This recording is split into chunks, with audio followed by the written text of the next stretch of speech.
হ্যাঁ, শুরু হয়েছে, লাইভ শুরু হয়েছে।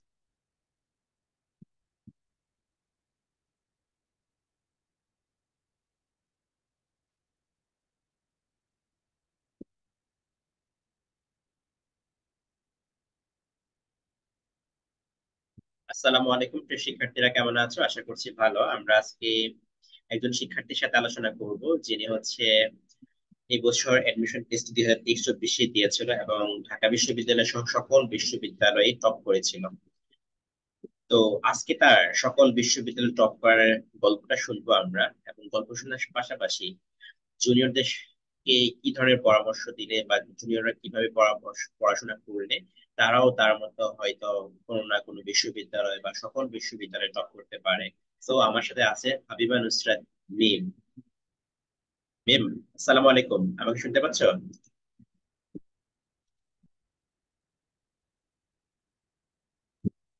ওয়ালাইকুম আসসালাম ভাইয়া, শুনতে পাচ্ছি। হ্যাঁ, ভালো আছো? জি ভাই, আলহামদুলিল্লাহ। ভাই ভালো আছেন? হ্যাঁ, আমিও আলহামদুলিল্লাহ ভালো আছি। আচ্ছা, প্রথম কথা হচ্ছে তোমার একটু তোমার পরিচয়টা দিয়ে দাও, কারণ তোমার এতগুলো ডিজিগনেশন বা সাকসেস হয়েছে, যেটা আমার সবগুলো মনে থাকবে না। ঢাকা বিশ্ববিদ্যালয়ের প্রত্যেকটা ইউনিট, রাজশাহী বিশ্ববিদ্যালয়, চট্টগ্রাম গুচ্ছ, মেরিটাইম, সবগুলোতে দেখলাম তোমার টপ পজিশন। একটু নাম, পরিচয় এবং ডিপার্টমেন্ট সহ দিয়ে দেন, মেরিট পজিশনটা একটু বলো। আমি হাবিবা নুসরাত মিম, স্টুডেন্ট ছিলাম প্রাক্তন সরকারি মজিদ মেমোরিয়াল সিটি কলেজ খুলনার। আমি ঢাকা বিশ্ববিদ্যালয়ের এ ইউনিটে 14তম, বি ইউনিটে 12তম, সি ইউনিটে পঞ্চম, জাহাঙ্গীরনগর বিশ্ববিদ্যালয়ের বি ইউনিটে পঞ্চম, রাজশাহী বিশ্ববিদ্যালয়ের বি ইউনিটে ষষ্ঠ, এটা মেবি 17, আমার মনে না, এটা খেয়াল নাই। বঙ্গবন্ধু মেরিটাইমে হচ্ছে ষষ্ঠ, এবং চট্টগ্রাম ইউনিভার্সিটিতে 65তম স্থান অর্জন করেছি। আচ্ছা, মানে অনেকগুলো একসাথে হয়ে গেল, যেটা তোমার দুই একটা মনে আসছে না বা মনে পড়ছে না। জি। আচ্ছা। আচ্ছা, একদিনে তুমি হচ্ছে ঢাকা বিশ্ববিদ্যালয়ের তিনটা রেজাল্ট পাইছো। একটাতে হচ্ছে বি ইউনিটে হচ্ছে 12তম, সি ইউনিটে হচ্ছে পঞ্চম, এবং এই ইউনিট হচ্ছে 14তম। তো জি একদিনে তিনটা যখন সাফল্য একসাথে আসছে, এটা সাকসেসটা বলছি বলছি আমরা। আহ এটাকে কিভাবে তুমি ওভারকাম করছো, বা কিভাবে এত সাফল্য একসাথে যখন ধরা দিয়েছে, সেটাকে কিভাবে ফেস করছো তুমি, যে এতগুলো একসাথে সাফল্য অর্জন করলাম? এই ক্ষেত্রে হচ্ছে তোমার অনুভূতিটা তখন কেমন ছিল? যেহেতু অনুভূতি অনেকদিন আগের কথা, এই মুহূর্তে এসে অনুভূতি প্রকাশ করাটা আর থাকবে না, যে অনেক কিছু অর্জন করেছো বা অনেক কিছু হয়ে গেছে অলরেডি। তো তখন তোমার কাছে মূলত একসাথে এতগুলো হওয়ার কারণে কেমন লেগেছিল? ভাই, আসলে রেজাল্টের দিন সকাল থেকে, আগের দিন থেকে খুবই টেন্স ছিলাম। আমি আগের দিন রাত্রে আপনাকে নক দিছিলাম যে ভাইয়া টেনশন খুব হচ্ছে, এখন কি করব। তো রেজাল্টের দিন সকাল থেকে আমি খুলে ঘুমাইছি, যাতে টেনশনটা কমে। এবং যথাসম্ভব চেষ্টা করছি কোনো না কোনো কাজের মধ্যে ব্যস্ত থাকার, যাতে টেনশন কম হয়। এবং যখন রেজাল্ট দিল, রেজাল্ট দেওয়ার পর আমার অন্য ইউনিটের খুব একটা চিন্তা ছিল না, চিন্তা ছিল বি ইউনিটের। কারণ আমার হ্যাঁ, হ্যাঁ। সবসময় ইচ্ছা ছিল আইন বিভাগে পড়ার। এই জন্য আমি অন্য রেজাল্ট পাওয়ার পরও বি ইউনিটের রেজাল্ট নিয়ে খুবই টেনশনে ছিলাম, যেহেতু আমাদের সার্ভারে একটু সমস্যা হচ্ছিল। তো সি ইউনিটে পঞ্চম হয়েছিলাম, ওই রেজাল্টটা পেয়ে আমি অতটা খুশি হইনি, কারণ আমার ইউনিটের রেজাল্টটা নিয়ে খুবই টেন্স ছিলাম।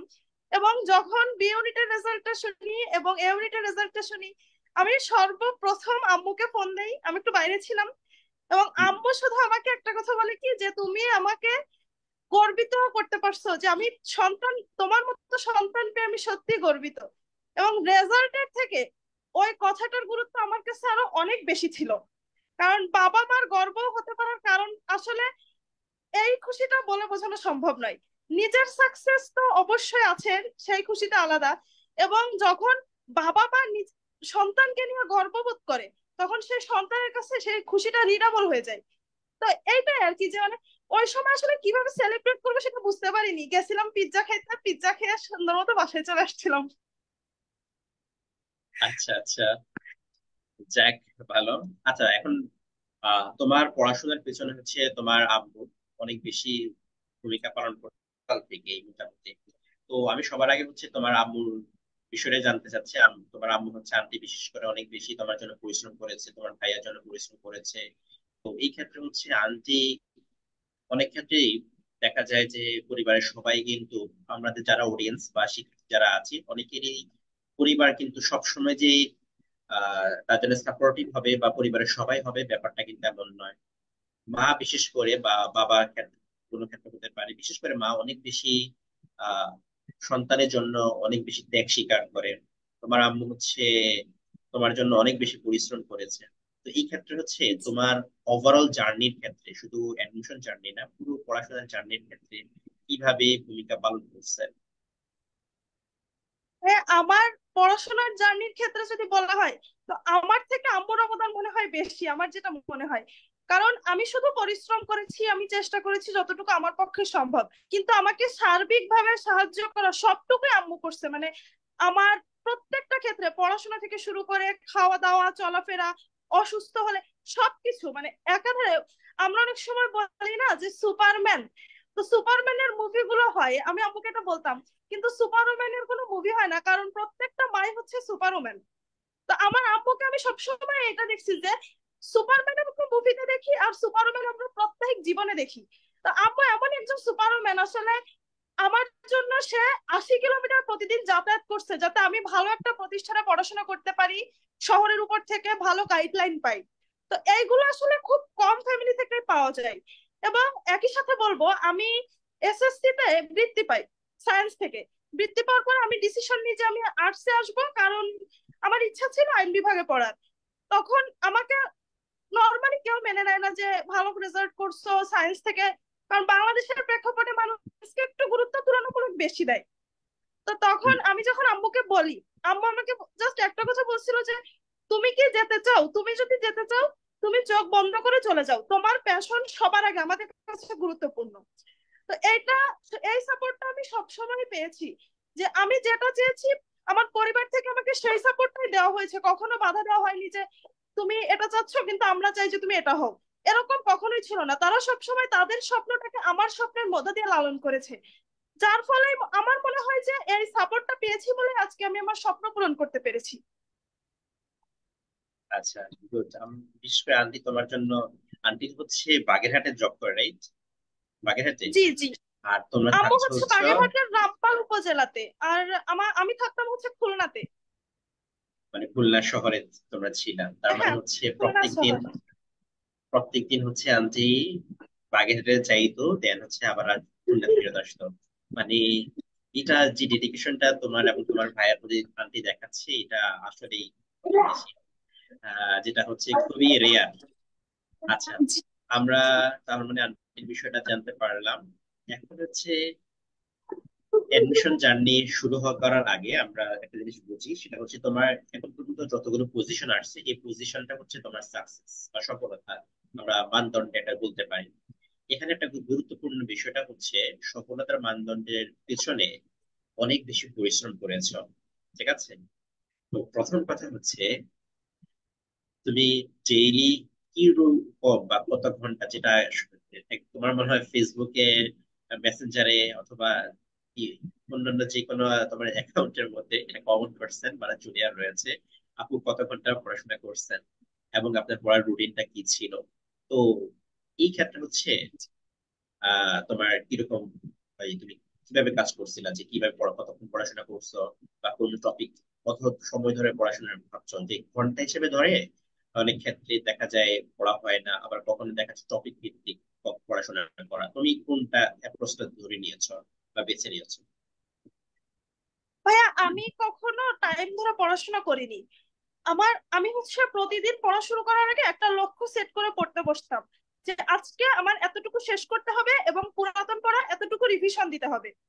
আমি যতটুকু লক্ষ্য সেট করে বসতাম, আমার যদি 2 ঘন্টায় পড়া শেষ হয়ে যেত, আমি 2 ঘন্টা পরে আর বই ধরতাম না। এবং আমার যদি 7-8 ঘন্টা, শুধু রাত্রে আমি 7-8 ঘন্টাও পড়ছি। এমন আছে যে হয়তো আমি 2টার সময় ঘুমাইছি, আবার আমি 4টা, 4:30, 5টার দিকে উঠছি। আবার এমন আছে যে আমি 10টা, 11টার দিকে ঘুমাই গেছি, পরের দিন 7টা, 8টার দিকে উঠছি।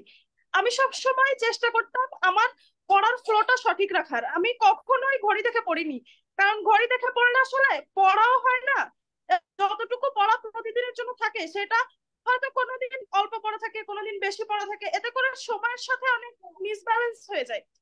এবং আরেকটা বিষয় সেটা হচ্ছে কি, আমি ওইভাবে কখনো পড়ার রুটিন করিনি যে আমি এই টাইমে পড়বো, এই টাইমে কিছু করব। শুধু বিকাল বেলাটা আমি না পড়ারই বেশি চেষ্টা করছি, যে একদম সন্ধ্যার আগ দিয়ে যে টাইমটা, এই টাইমটায় পড়বো না, বা এই টাইমটা একটু ঘোরাফেরা করব বাইরে থেকে, এটাও করছি। এবং এছাড়া বাকি যে টাইম ছিল আমি খাওয়া দাওয়ার সাথে ওই যে লক্ষ্যটা সেট করতাম, ওই লক্ষ্যটা যাতে শেষ করতে পারি পড়াশোনার, ওইটা চেষ্টা করতাম। এমনি ওইভাবে কোনো সাপ্তাহিক রুটিন বা মাসিক রুটিন এভাবে কখনো পড়া হয়নি আমার। আচ্ছা, এখানে যেহেতু তোমার স্পেসিফিক টাইম আমরা করছি না, বা তুমি ধরে পড়ো নাই, তবে যদি আমরা টাইম কাউন্ট করি, আনুমানিক 10 ঘন্টা প্লাস কি পড়াশোনা করছো?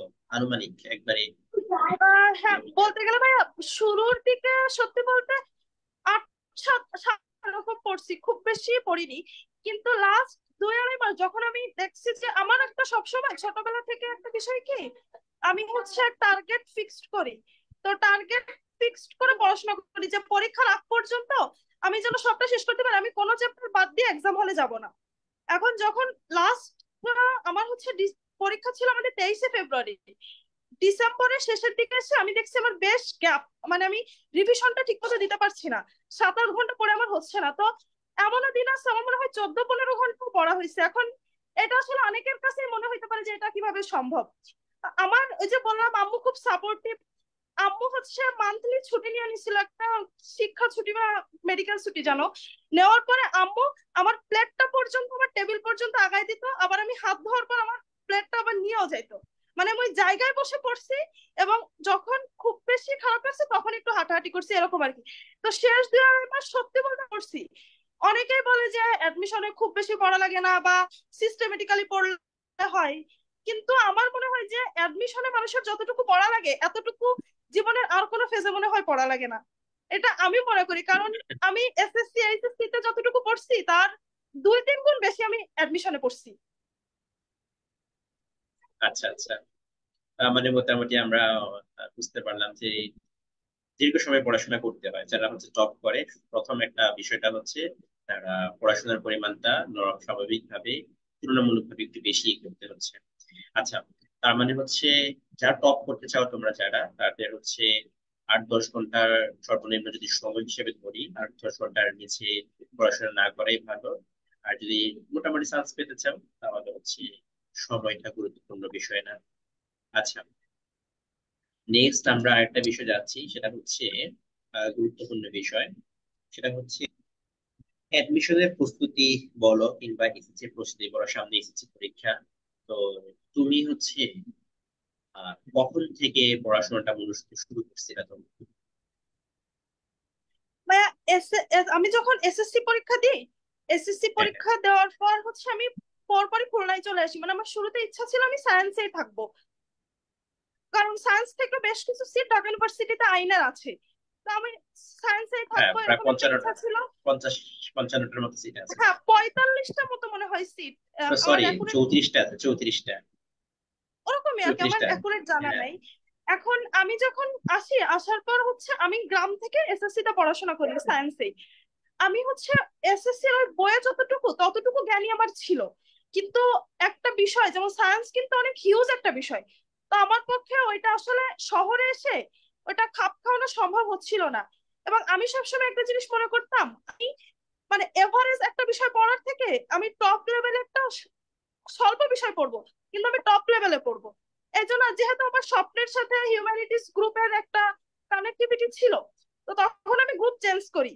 এখন আমি যখন ব্যাচ করি, কারণ সায়েন্সের ব্যাচ আমাদের এখানে এসএসসি পরীক্ষার পরপরই শুরু হয়ে যায়, কিন্তু হুম, শুধু সায়েন্সের জন্য হয়, ওটা হিউম্যানিটিস এর জন্য হয় না। তখন আমি বাংলা ইংলিশ সায়েন্সদের সাথে পড়া শুরু করি ইন্টারমিডিয়েটে ভর্তি হওয়ার আগেই। এবং আমি যে টিচারের কাছে পড়ছি এই এইচএসসি তে, একটা আর্টস এর একটা একাডেমিক কোচিং এ, তো স্যারকে আমি জোর করি যে স্যার আপনি আমাদের কোচিংটা আগে শুরু করেন। তো তখন থেকে মানে আমি এসএসসির পর থেকে, যেহেতু আমার ব্যাকগ্রাউন্ড হচ্ছে সায়েন্স, আমি তখন থেকে আর্টস এর ভিত করার চেষ্টা করি। আমি এসএসসির যে বইগুলো আর্টস এর ওইগুলো পড়ি বারবার, যাতে আমার কিছুটা ভিত মজবুত হয়। এবং ওই সময় থেকেই আমি সিনিয়রদের সাথে অনেক যোগাযোগ রাখি। আমার চাচাতো বোন একজন ছিল, সিটি কলেজেরই টপার ছিল। তো ওকে যখন আমি দেখি, ওর হচ্ছে ঢাবিতে একটুর জন্য একদম লাস্টের দিকের সাবজেক্ট আসে, এখন ইসলামিতে লতে পড়ে। তো ওর কাছে আমি জিজ্ঞেস করি যে আসলে তোমার মানে টপ লেভেলের স্টুডেন্ট হওয়ার পরেও কিভাবে এরকম হলো। তো আমাকে বলছিল কি যে অ্যাডমিশন কখনো 3-4 মাসে সম্ভব নয়। আমি তখন উম, তখনই মানে আমি ডিসিশন নিয়ে নিই যে 3-4 মাসে যখন সম্ভব নয়, 2 বছরে তো সম্ভব।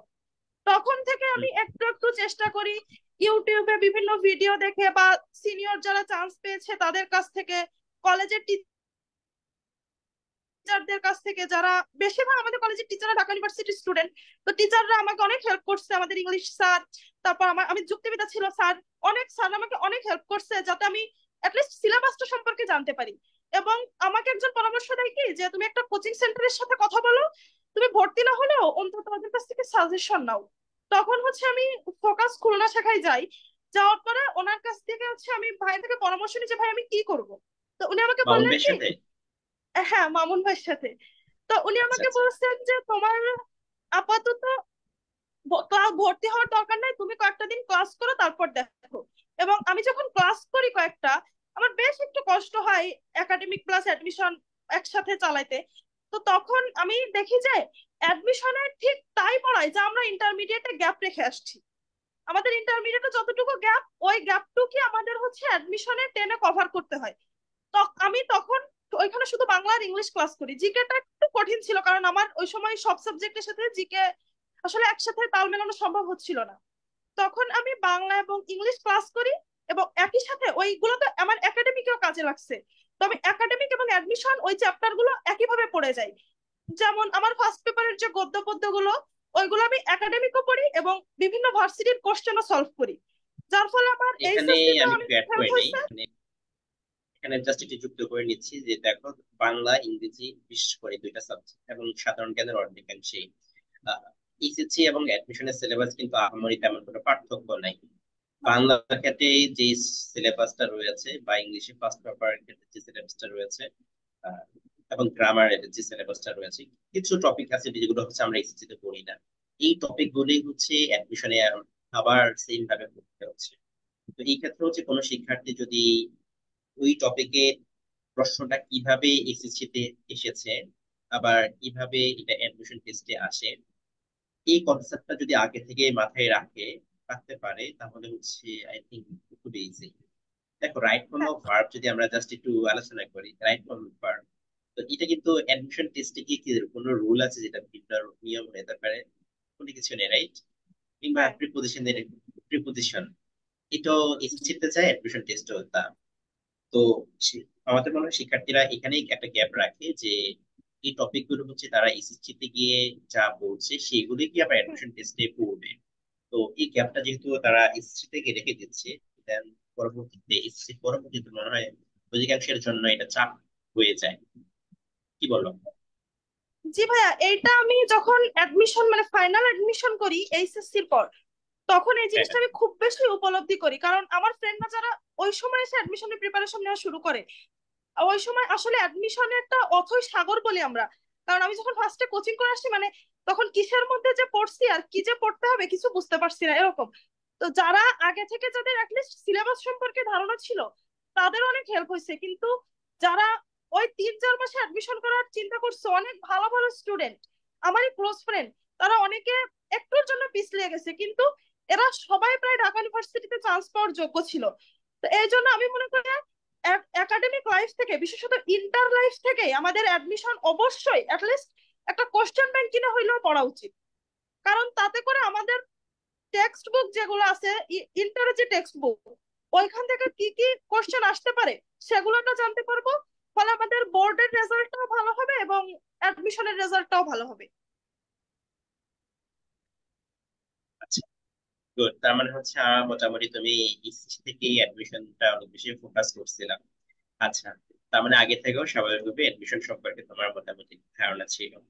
তো জি ভাই, এইটাই আর কি। মানে আমি যখন ওইগুলো পড়েছিলাম, আমি তখন ভাবছিলাম কি, আমাকে অনেকেই বলছিল, অনেকে কটাক্ষ করছে যে তুমি এখনই কেন অ্যাডমিশনের প্রিপারেশন নিচ্ছ, অনেক মানে মোটামুটি কিছু বুলিং এর শিকার হওয়া লাগছিল যে একটু আগে আগে আগাচ্ছে কেন। তো তো এটা আমি হচ্ছে এইচএসসি যখন বোর্ড এক্সাম দেই, বোর্ড এক্সামের বাংলা কোশ্চেন দেখার পর আমি এই জিনিসটা খুব বেশি উপলব্ধি করি যে আমার আসলে কতটুকু উপকার হয়েছে অ্যাডমিশন করে। কারণ আমাদের যিনি বাংলা স্যার ছিলেন, ওনার নামটা আসলে না নিলেই নয়, হ্যাঁ, কাদের স্যার। বলো স্যার বলো। হচ্ছে আমাদের অ্যাডমিশন বেসডই পড়াতেন, বিভিন্ন ভার্সিটির কোশ্চেন সলভ করাতেন। তো যার ফলে আমাদের ওই মানে বিভিন্ন কোশ্চেন আসলে সেটা মানসিক দক্ষতা দিয়ে আনসার করার মোটামুটি একটা অভ্যাস হয়ে গেছিল। যার ফলে বাংলা পরীক্ষা দিয়ে আসার পর আমার অনেক হেল্প হয়, যে আমি তখন বুঝতে পারি যে আমি আসলে অ্যাডমিশনের প্রিপারেশন নিয়ে কতটা ভালো করছিলাম ওই সময়। এবং যার ফলে আমি কখনো কল্পনাও করিনি যে আমি এইচএসসি তে বোর্ডে প্রথম স্থান অর্জন করব। কিন্তু আমার মনে হয় যে এর পিছনে আমার সব থেকে বেশি অবদান ছিল আমি একাডেমিক লাইফে অ্যাডমিশনের জন্য প্রিপারেশন নিয়েছিলাম। আচ্ছা, good. তাহলে আমরা মোটামুটি বুঝতে পেরেছি। আচ্ছা, এখন যে আমরা যদি স্পেসিফিক সাবজেক্ট ভিত্তিক প্রস্তুতির ক্ষেত্রে যদি যাই, বাংলাটা, ইংলিশটা এবং হচ্ছে সাধারণ জ্ঞানটা, তো তোমরা হচ্ছে তুমি হচ্ছে প্রিয়ন্তীর সাথে একসাথে তোমরা প্রিপারেশন, রাইট? আচ্ছা, জি প্রিয়ন্তী জি। হচ্ছে কমেন্ট করছে আমাদের ইয়াতে, হচ্ছে লাইভে কমেন্ট করছে। আমি দেখতে পাচ্ছি প্রিয়ন্তী তোমার নাম লেখে হচ্ছে, আপনি লেখে লাভ রিয়াক্ট দিয়ে দেন হচ্ছে কমেন্ট করেছে। আচ্ছা, তো তোমরা হচ্ছে না, একসাথে পড়ার দরকার কিভাবে নাই, ও দুষ্টু কমেন্ট করে। আচ্ছা, তোমরা হচ্ছে কিভাবে একসাথে প্রস্তুতি নিচ্ছিলা, বা কিভাবে আহ পড়তে, ও বাংলা ইংলিশ এবং সাবজেক্ট গুলো কিভাবে হ্যাঁ, পড়তে? ওর সাথে আমার যখন পরিচয় হয় তখন আমরা কলেজ লাইফে দুইজনই নতুন, দুইজনই বৃত্তির ফর্ম জমা দিতে গেছি। ফর্ম জমা দিতে গিয়ে মানে একজন আরেকজনের দেখে অবাক হয়েছি, তুমিও বৃত্তি পাইছো, তুমিও বৃত্তি পাইছো।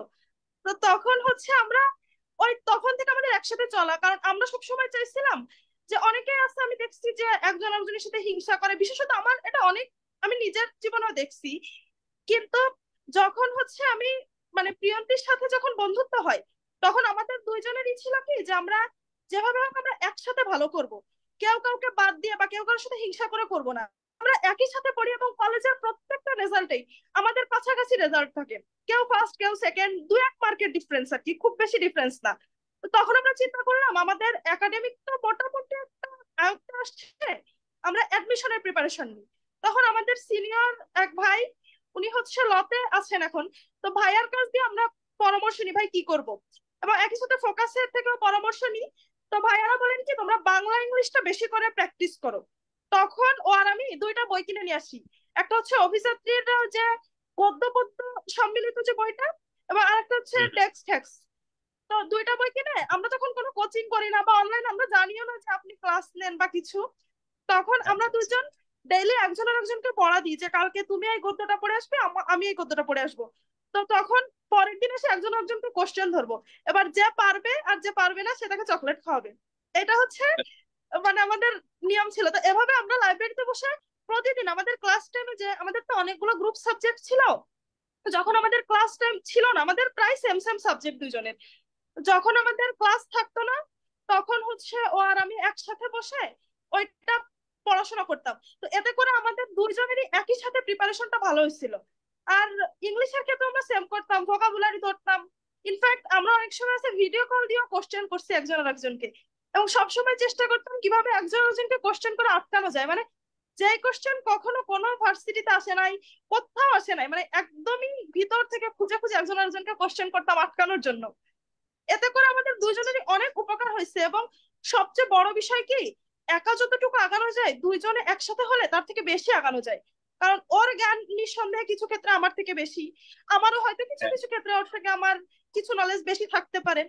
তো যখন আমরা একসাথে দুইটা সম্মিলন ঘটাই, তখন আমাদের দুইজনেরই নলেজটা অনেক এনরিচ হয়। এতে করে আমার মনে হয় যে এভাবে যদি কেউ যদি গ্রুপ স্টাডি করে বা যার ক্লোজ ফ্রেন্ড যেই থাকুক তার সাথে কিছু পড়া ধরে, পড়া দেয়, এভাবে করলে দুইজনেরই উপকার হয়। এবং তার নজির তো আমরা দেখতে পাচ্ছি, প্রিয়ন্তী তো টপ করছেই। আচ্ছা, আচ্ছা। তার মানে তোমরা হচ্ছে সহজভাবে যদি বলি আমরা, তার মানে তোমরা দুজন একজন আরেকজনকে পড়াশোনার ক্ষেত্রে একজন আরেকজনকে সবসময় হেল্প করতাম। এটা খুবই গুরুত্বপূর্ণ। আমি নিজে, আমার এখনো মনে আছে আমাদের, আমি তো বাতাসের ব্যাকগ্রাউন্ডে ছিলাম, তামিল মাদ্রাসায় পড়তাম। আমাদের সময় সবাই অনেকে ভালো রেজাল্ট করছে, আমি মোটামুটি করেছি। আমাদের একটা ইয়ে ছিল যে আহ, সবাই ধরো, আমরা তো তখন হচ্ছে মাদ্রাসার মধ্যেই আমরা কি করতাম, তখন হচ্ছে সাইফুডসের একটা স্টুডেন্ট ভোকাবুলারি বই ছিল, বুঝছো? এরকম যে বিভিন্ন, আমি অ্যাডমিশনের বইগুলো আমি এটা মনে হয় আজকে পোস্ট করছিলাম বা গত কোনো কমেন্টে বলছিলাম। অ্যাডমিশনের ক্লাস না, ইসিসি ক্লাস শুরু হওয়ার আগে বাংলাদেশের একটা লাইব্রেরি আছে আমার এখনো, ওই লাইব্রেরি এখন আমরা বই সেল করে, আমাদের টেক্সটাইলস বই সেল করে। তো লাইব্রেরির নাম হচ্ছে জ্ঞান কি যেন ভুলে গেলাম কেন, আর ভুলে গেলাম জ্ঞান কি যেন, আহ জ্ঞান দিয়ে কিছু লাইব্রেরি আছে। তো ওই লাইব্রেরি হচ্ছে, ওই লাইব্রেরি থেকে অ্যাডমিশনের আমি প্রায় 2-3 হাজার টাকার বই কিনে এনে দেয়। ইভেন তখন আমার এসএসসি ক্লাস শুরু হয় নাই। এরপরে হচ্ছে কি কি পড়বো আগামী 1-2 বছর, সেটা একটা সেট করেছি আমি, এই এই বিষয়গুলো আমার পড়তে হবে এবং অ্যাডমিশন টেস্টে টপ করবো, এটা প্রত্যাশা ছিল আর কি। তো এবং আমাদের এখনো মনে আছে, আমরা হচ্ছে আমার রুমমেট যে ছিল তানভীর, ও এখন ইংলিশ ডিপার্টমেন্টে, ওই ইংলিশ ডিপার্টমেন্টে আমার সাথে পড়াশোনা করছে। আর একটা ফ্রেন্ড ছিল, ওরা আমরা কয়েকজন ফ্রেন্ড আছিলাম, 4-5 জন একসাথে ঘুরতাম। তো সবাই এই যে বিশেষ করে ভোকাবুলারিটা একজন আরেকজনকে করতাম, তারপরে জিকে পড়তাম একজন আরেকজনকে করতাম।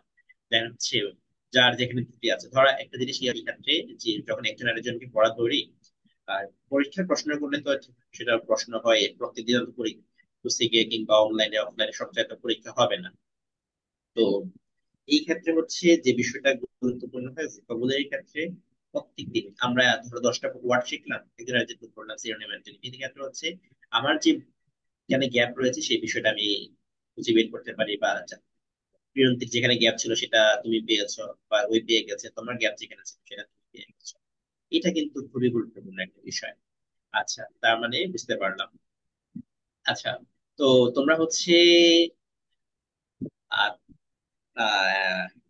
অ্যাডমিশনের প্রস্তুতি যখন শুরু করছো, হ্যাঁ, অ্যাডমিশনের প্রস্তুতি যখন শুরু করছো, তো অফলাইনে ফোকাসে তোমরা কোচিং করছিলে, তুমি প্রিয়ন্তি কোচিং করছিলে, পরবর্তীতে অনলাইনে কিভাবে জয়েন করলা তোমরা? তো আমরা অনলাইনে জয়েন করছি হচ্ছে, আমরা ফোকাসে যখন কোচিং করতাম আমরা ওইখানে হচ্ছে আমাদের প্রথম দিকে ফোকাস হচ্ছে গ্রামারের উপর বেশি ফোকাস করতো ভাইয়ারা। তো আমি আর হুম। প্রিয়তি ভাবছি কি যে গ্রামারের উপর তো বেশি ফোকাস করতেছি, এখন আমাদের তো টেক্সট বুকে অনেক গ্যাপ। আমি যেটা আপনাকে কিন্তু লাস্ট 1 মাস থাকতে ভাই আমি মেসেজ দিছিলাম যে ভাই আমার টেক্সট বুকে অনেক গ্যাপ। তো ওইটা হ্যাঁ, আমরা, আমার মনে আছে। হ্যাঁ হ্যাঁ, আমরা হচ্ছে দুইজনই ভাবছি যে তাহলে আমাদের একটা কাজ করতে হবে কি, বারবার পরীক্ষা দিতে হবে। এবং ওই সময় আপনি হচ্ছে অনলাইনে একটা ফ্রি একটা এক্সাম নিছিলেন আমাদের টেক্সট বুকের উপরে। তো ওইটা নেওয়ার পরে আমি ওইখানে হচ্ছে এক্সাম দিছিলাম, দেওয়ার পরে আমার মোটামুটি একটা টপ মার্ক আসছিল। তখন আমি ওরা বলছিলাম কি যে আমি তো ভর্তি হব, ভাবছি অ্যাটলিস্ট এক্সাম দেওয়ার জন্য হইলেও ভর্তি হব, তুই কি ভর্তি হবি? আর আমাদের সবসময় ছিল কি, আমি একটা বই কিনে আনলে আমি বাসে আসার আগে ওরা দোকানে দাঁড়ায় মেসেজ দিতাম যে আমি কিন্তু এই বইটা কিনছি, তুই কি কিনবি? মানে এরকম, ও সেম, ও একটা বই কেনার কেনার সময় আমার ফোন দিত যে তোর জন্য কি কিনবো, এরকম ছিল আর কি। তো তখন ওকে আমি যখন বলছিলাম ও বলছে হ্যাঁ আমি ভর্তি হব, কিন্তু আমার তো এখন বিকাশে টাকা নাই, তোকে আমি পাঠিয়ে দিচ্ছি তুই দিয়ে দে। পরে আমি হচ্ছে আপনারা নক দিছিলাম যে ভাইয়া আমার আরেকটা ফ্রেন্ডও ভর্তি হবে, আমরা একসাথে ভর্তি হচ্ছে আর আইডিটা অ্যাড করে নেন। তো হ্যাঁ, পরে হচ্ছে আমরা, হ্যাঁ আমার সাথে একসাথে পেমেন্ট করে ভর্তি হয়েছিলাম আমরা দুইজন। পরে আমরা যখন ভর্তি হয় প্রথম প্রথম আমরা হচ্ছে 2-1 দিন ক্লাস করতাম না, আমরা শুধু এক্সাম দিতাম। এবং পরে একদিন আমাদের হচ্ছে অনলাইন অফলাইনে কোচিং করার কারণে অনলাইনে আসলে অতটা টাইম দেওয়া সম্ভব ছিল না। কারণ সারাদিন কোচিং করে, কোচিং এর পড়া করে আবার অনলাইনে ক্লাস করতে হয় 1-1.5 ঘন্টা, আমাদের বেশ অনেক কষ্ট হইতো। তো আমরা 2-1টা ক্লাস ফার্স্টে করি নাই। না করার পরে যখন ওই এক্সাম গুলো দিতাম তখন দেখতাম আরে এটা তো আমাদের বাদ গেছে, এটা কি করে করব। পরে হচ্ছে আমরা ওই ক্লাস দেখলাম, পুরাতন লাইভ ক্লাস ওইটা দেখছি। দেখার পর আমরা দেখছি যে আপনি হচ্ছে ওইখানে প্রত্যেকটা লাইন ভেঙে ভেঙে গ্রামার বুঝাইছেন, যে প্রত্যেকটা লাইন এই লাইনে কন্ডিশনাল, এই লাইনে এটা নাউন না প্রোনাউন। তখন হচ্ছে আমরা আবার ক্লাস করা শুরু করি যে না তাহলে তো আমাদের তো, আমরা তো কখনো এইভাবে পড়িনি। আর আমাদের ওতে করে গ্রামারটাও অ্যাপ্লাই করা হতো ওইভাবে ক্লাস করার কারণে। তো তখন হচ্ছে আমরা অনলাইনে ক্লাস করি। এবং আমাদের আসলে অনলাইন অফলাইন ক্লাস করতে সত্যি বলতে বেশ কষ্ট হয়েছে, কারণ ফোকাসে অনেকক্ষণ ক্লাস করাই। কারণ আমাদের একটা টপিক যতক্ষণ পর্যন্ত একজন মানুষও না বোঝে ততক্ষণ পর্যন্ত ক্লাসটা চলতে থাকে। এতে করে আমাদের হচ্ছে বেশ ওইখানে টাইম লাগতো, আবার বাসায় এসে খাওয়া দাওয়া পড়াশোনা, অনলাইনে ক্লাস। তারপর আমরা চেষ্টা করতাম কি পুরাতন ক্লাসগুলো পরবর্তী যদি কোনো ক্লাস মিস যাইতো পরবর্তীতে মানে 2x দিয়ে দিয়েও দেখছি আমরা, যে একটু ডাবল করে করে দেখি। তারপর ওইভাবে কিছু ওইভাবে করেও দেখছি আমরা। তো এতে মানে আমার মনে হয় কি যে অনলাইন অফলাইন দুইটা একসাথে মিক্স করলে বেশ অনেকটা হেল্প হয়। কারণ একটা জায়গায় পরীক্ষা দিয়ে নিজেকে অতটা ভালো মানে ই করা যায় না, যে কারণ এখানে হয়তো ভালো স্টুডেন্ট নাই বলে আমি ভালো করতেছি, আমার সবসময় এরকম হইতো। কারণ খুলনা শাখায় যখন আমি ফোকাসে পরীক্ষা দিতাম, আমার অলমোস্ট টপ 1 2 3 এরকম রেজাল্ট আসতো খুলনা শাখাতে। তো আমি ভাবতাম কি আমি মনে হয় এইখানে আমি আর প্রিয়ন্তি পরীক্ষা দিই, আমাদের এই জন্য মনে হয় আমাদের ভালো আসে। আমরা এই জন্য হচ্ছে আপনার ওইটা ভর্তি হওয়ার পিছনে মূল কারণ ছিল এটা, যে তাহলে আমরা ওইখানে পরীক্ষা দিয়ে দেখি, ওইখানে তো অনেক স্টুডেন্ট পরীক্ষা দেয়, তাহলে ওইখানে আমরা কেমন করব। আর অনলাইনে হচ্ছে রিটেনের যে বিষয়টা, রিটেন আসলে খুঁটে খুঁটে দেখা তো ওইভাবে সব টিচারের পক্ষে সম্ভব হয় না। তো আমরা দেখছিলাম যে আপনি হচ্ছে গ্রুপে আমাদের যে হোমওয়ার্কের যে গ্রুপটা খুলছিলেন, ওইখানে ভাইয়ারা একদম প্রত্যেকটা মানে কোথাও একটা স্পেলিং মিস্টেক হইলে আমাদের ধরাই দিত। তো এতে করে আমি আমাদের এই জন্য তোমার খাতাগুলো হচ্ছে আমি পরবর্তীতে তোমাদের ইয়া রেজাল্টের পরে দেখলাম, টুয়েলথের খাতাগুলো হচ্ছে আমি দেখলাম, মোটামুটি হচ্ছে প্রথম দিকে হচ্ছে তোমাদের বিভিন্ন ধরনের মিস্টেক হইতো। ধরো হচ্ছে হ্যাঁ, সাবজেক্ট ভার্ব অ্যাক্টিভিটির মিস্টেক, ভার্বের পরে আইএনজি দেওয়ার মিস্টেক, এরকম বিভিন্ন ধরনের মিস্টেক হতো। তো এই মিস্টেক গুলো হচ্ছে পরবর্তীতে একটু এটা একটু অ্যাড করে নিও যে এটা পরবর্তীতে কিভাবে তুমি হচ্ছে ওভারকাম করেছো। হ্যাঁ বলো। ওইটা ওভারকাম করছি ভাই। আমার আমি হচ্ছে আমার মনে হয় অন্তত নিজের এক্সপিরিয়েন্স থেকে, যে রিটার্নের জন্য আসলে কোনো কোর্স কোনো বই কোনো হেল্পফুল না। রিটার্ন যতটুকু নিজের চেষ্টায় করতে হবে, আমি কোনো বই যদি ফলো নাও করি, আমি যদি শুধু নিজের মতো নিজে বসে আছি, একটা সামনে একটা বিষয় সম্পর্কে আমি 10 লাইন লিখতেছি, আমি যদি এরকম ভাবে প্র্যাকটিস করি, তাও মানুষের মানে রিটার্নে আমার মনে হয় ফুল মার্কস পাওয়া সম্ভব। কারণ রিটার্ন আমি বেশ কয়েকটা ক্লাস করছি, আপনার ক্লাসও করছি শুরুর দিকে, তবে কয়েকদিন হোমওয়ার্ক জমা দেই নাই। না দেওয়ার পর আমি যখন লিখছি তখন দেখতেছি যে আমার মানে বাংলা মাথায় আসছে না, বা মানে ইংলিশ, বাংলা থেকে ইংলিশ করতে পারছি কিন্তু বাংলাটাই মাথায় আসতেছে না। তো তখন আমি নিজে ডেইলি চেষ্টা করছি যে কিছুটা টাইম রিটেনের জন্য রাখছি দিনের বেলা, বা যখন পড়তে পড়তে একটু ক্লান্ত লাগছে তখন আমি নিজে নিজে রিটেন প্র্যাকটিস করছি। তো আমার মনে হয় কি ওই যে আপনি যেমন একটা টপিক দিয়ে দিতেন, ওই টপিক আমরা নিজে লিখে যতটা উপকার পাইছি, আপনি যদি আমাদের লিখে দিতেন আমরা অতটা উপকার পাইতাম না। তো এই জন্য হ্যাঁ, প্র্যাকটিস, রিটেনের ক্ষেত্রে সম্পূর্ণ প্র্যাকটিসের কারণেই সবাই ভালো করে। এটা আমি মনে হয় যে আমাকে হচ্ছে অনেক ক্ষেত্রে সবাই বলতো যে ভাইয়া আপনি হচ্ছে একটা স্ট্যান্ডার্ড প্যারাগ্রাফ লিখে দেন, স্ট্যান্ডার্ড প্যারাগ্রাফ লিখে দেন, হ্যাঁ, বা সবকিছু ট্রান্সলেট করে দেন। আমি হচ্ছে বলছিলাম যে বারবার তোমাদেরকে বলছিলাম যে আমি যেটা লিখে দেব সেটা হচ্ছে সম্পূর্ণ আমার মাথা থেকে আসবে। যদি তুমি হচ্ছে নিজে কোনো কিছু একটা লিখো, তাহলে সেই ক্ষেত্রে দেখা যাবে যে তোমার নিজের মাথা থেকে যা যা লিখছো সেগুলো আসতেছে। এবং এখানকার মধ্যে এটা গুরুত্বপূর্ণ যে পরবর্তীতে এটা যেন হচ্ছে এডিট করে একটু সুন্দর করে করতে পারো, এবং এখানকার মধ্যে যে কোনো ধরনের ত্রুটি বা বিচ্যুতি গুলো আছে সেগুলো যখন আমরা দেখা দিই সেক্ষেত্রে এটা তোমাদের জন্য অনেক বেশি ইফেক্টিভ হয়। আচ্ছা, তোমাকে বুঝতে পারছি। আহ আচ্ছা, তোমার হচ্ছে মার্কস কেমন ছিল বি ইউনিটে হচ্ছে, রিটেনের মার্কস এবং ওভারঅল মার্কস কেমন ছিল মনে আছে? এটা কিছুই তো আচ্ছা মনে আমি নাই। আচ্ছা তোমার ইয়াতে আমি একটু দেখে নিই, তুমি আমাকে হ্যাঁ আমার, পাঠাইছিলে ইয়াতে না, হ্যাঁ আমি টেলিগ্রামে দিছিলাম। টেলিগ্রামে দিছিলা। আচ্ছা সমস্যা নেই, এটা মার্কস বেশি গুরুত্বপূর্ণ না। আচ্ছা মোটামুটি বুঝতে পারছি সবকিছু। আচ্ছা এখন সর্বশেষ যে বিষয়টা আছে সেটা হচ্ছে অ্যাডমিশনের এই প্রস্তুতির সময়, একটা লম্বা একটা সময়, এই সময়টা হচ্ছে অনেক ক্ষেত্রে দেখা যায় যে খারাপ করছো, ডিপ্রেশন আসছে, পড়তে ভালো লাগছে না, যে ডিপ্রেশন খারাপ লাগা, এই সব কিছুকে তুমি কিভাবে ওভারকাম করে ভালো রেজাল্টটা করছো? হ্যাঁ, এইটা আমার মনে হয় কি অ্যাডমিশন স্টুডেন্টদের মনে হয় বার্থ রাইট, যে তারা টেনশন করবে, ডিপ্রেসড হবে। কারণ বিনা কারণে মানে বসে আছি পড়তেছি কোনো কারণে কিছু নাই, এত চিন্তা মাথায় আসতেছে খালি। আর সব সময় যতই পড়ি আমার শুধু মনে হয়তো কি আমার মনে হয় গ্যাপ রয়েছে, আমার মনে হয় পড়া হচ্ছে না, আমি মনে হয় চান্স পাবো না। মানে টপ তো আমার সবসময় ইচ্ছে ছিল কি একটু টপের দিকে রেজাল্টটা হোক, একটু মানে ভালো লাগতো আর কি। তা কিন্তু হ্যাঁ, হ্যাঁ, আমি যখন অ্যাডমিশন দিলাম তখন আমার মানে অ্যাডমিশন ফেজে মনে হয়েছে কি কোনো মতে লতে একটা সিট হোক, এর এর বেশি আর কিছু দরকার নাই। কারণ ওই সময় আসলে বাস্তবতা বুঝতে পারা যায় যে অ্যাডমিশনে আসলে কতটুকু পরিশ্রম করা দরকার। এবং আমি হচ্ছে প্রতিদিন পড়তাম আর ওই প্রিয়ন্তীরা ফোন দিতাম যে তোর কি অবস্থা, এবার ও দেখতাম আমার থেকে বেশি ডিপ্রেসড। তখন আমি এবার নিজের একটু বুঝ দিতাম যে না আমি তো আমার চেয়ে তো ওর অবস্থা বেশি খারাপ। এরকম চিন্তা করতাম। এরকম অনেক ফ্রেন্ড ছিল, এবং এমনও ছিল ভাইয়া যে মানে অনেক স্টুডেন্ট যারা হচ্ছে ব্যাচে ভালো করতো না বা কিছু, তারা পরীক্ষাতে অনেক ভালো ফল করতো। এবং আমাদের এমন আছে যে 60 মধ্যে আমাদের ফোকাসে এক্সামে আমরা 35 36 এরকমও পাইছি। তো এতে করে আমাদের কনফিডেন্সটা অনেক লো হয়ে যেত, এবং যেদিন আমরা কমার্স পাইতাম ওই দিন বাসাতে এসে আমাদের খুব টেনশন হতো যে কি হবে, চান্স তো হবে না। তখন ওই যে ফোকাসের খুলনা শাখার যে পরিচালক মামুন ভাইকে ফোন দিতাম, তো উনি শুধু বলতেন কি যে এমন অনেক স্টুডেন্ট আছে যারা কোচিং এ ভালো করে না কিন্তু ঢাকা ইউনিভার্সিটিতে ফার্স্ট হয়। তো এই এই চিন্তা করবা না তোমরা, আবার এমন অনেক স্টুডেন্ট আছে কোচিং এ ফার্স্ট হয় কিন্তু চান্স পায় না। আমরা এরকম অনেক দেখছি। তোমরা শুধু তোমাদের পড়ার যে ফ্লোটা ফ্লোটা ধরে রাখো। এবং ওই সময় আমি সবসময় চেষ্টা করছি কি যে রেজাল্টটা দেখবো না, রেজাল্ট না দেখে আমার পড়ার ফ্লোটা ধরে রাখবো। এবং আপনার ওই যে টেক্সট বুকের যে গ্রুপটা ছিল, আমাদের ওইখানে দেখেন অনেক জায়গায় আমার রেজাল্ট কিন্তু অনেক নিচে, কিন্তু তারপরে আমি কিন্তু প্রত্যেকটা পরীক্ষা দিছি। আমার যত খারাপই হোক আমি প্রিপারেশন নিতে পারিনি, হয়তো কোনো কারণে পড়াশোনা করতে পারিনি, অসুস্থ ছিলাম, কিন্তু আমি একটা এক্সাম মিস দিতাম না। ক্লাস মিস গেলে আমি কখনো এক্সাম মিস দেই না, কারণ আমিও যখন একটা এক্সাম দিতাম আমি ওইটাকে আমি মনে করতাম যে আমি ঢাবির হলে বসে আছি, এবং আমার ঠিক সেইভাবেই এক্সাম দিতে হবে।